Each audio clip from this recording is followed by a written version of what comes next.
Today, we're taking a closer look at a really pivotal, quite shocking story from the world of marine entertainment. We're drawing from sources like The Trainer and the Whale, a tragic bond. It's a story that definitely had massive repercussions. Exactly. Our goal here, our mission for this deep dive, is really to unpack the details of what happened that day and to try and understand the human-animal bond that was so central to it. And the bigger questions it raised, about keeping these animals. Right. So at the center, we have two main figures. First, Daniel Hartman. He was 32, a senior orca trainer at Ocean World Marine Park.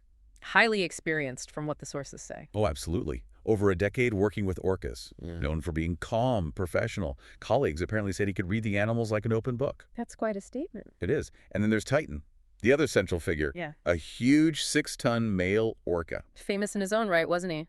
For the big breaches, the tail slaps. A real crowd pleaser. Totally. And he and Daniel, they had this signature routine called the sky launch. Ah, yes, where Titan would push him up out of the water. That's the one. Propel him high into the air. It symbolized this incredible trust, or so it seemed. Which makes the whole thing, well, incredibly jarring. Precisely. Because on July 9th, you have this scene. Pack stands. The show starts like any other day. But something under the surface was just wrong. It led to this absolutely tragic final moment. It's really striking how the sources build that narrative, isn't it? They establish this sense of normalcy, this routine. You almost feel like you're there watching another regular show. Yeah, lulling you into it. And Daniel Hartman wasn't just any trainer. The accounts really emphasize his connection, this almost intuitive feel he supposedly had.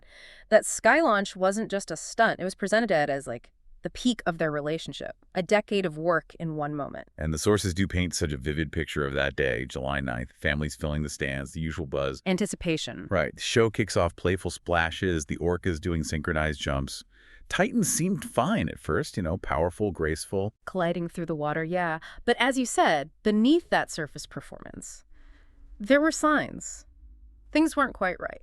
Subtle things. Maybe only another experienced trainer might really clock. Exactly. The material we looked at points this out. Veteran trainers did see shift later on. Titan's swimming got faster, apparently more erratic than usual for the routine. He reportedly ignored some cues.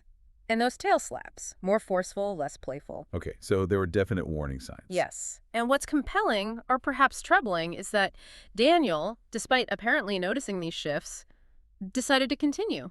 Why? I mean, did the sources suggest why? Well, it seems like maybe a mix of things. The pressure of a live show, maybe. Packed stadium. And perhaps, a really deep-seated confidence in his own ability to handle Titan, to manage the situation based on their history. A belief in that bond overriding the warning signs. Possibly. So with those subtle warnings kind of hanging there, they move to the final trick, the sky launch. Daniel dives in, gets into position. Yeah. Just like they'd done countless times before. Ready for that lift? But what happened next was just a horrifying deviation. Instead of a gentle push, Titan surged up from below and clamped his jaws around Daniel's torso. The descriptions, the eyewitness accounts, are brutal. Unimaginable. The water just erupts. Chaos, screams from the crowd. Some people thought it was part of the act at first. Which is just awful to think about, and it immediately brings up the question, what triggers that? Such a sudden, violent switch? Total switch. The sources describe pure, frantic chaos then.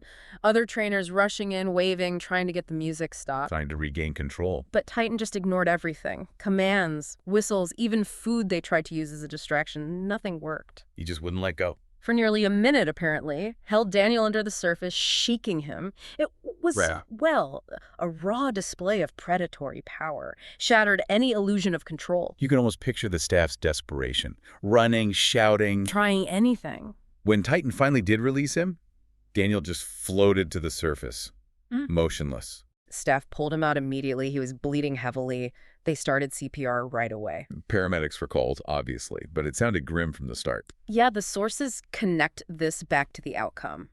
Daniel's injuries were just catastrophic. Multiple broken ribs, crushed lungs, massive internal bleeding. Just devastating. At 2:18 p.m., he was pronounced dead. So considering this whole deep dive then, what does Daniel Hartman's story really tell us? Beyond just the obvious dangers of this kind of entertainment. Well, it forces us to confront our basic relationship with the wild world, doesn't it? Especially when we try to contain it, control it in our environments. It makes you ask, Where is that line? The line between genuine admiration and, well, exploitation? It's a tough question to leave our listeners with.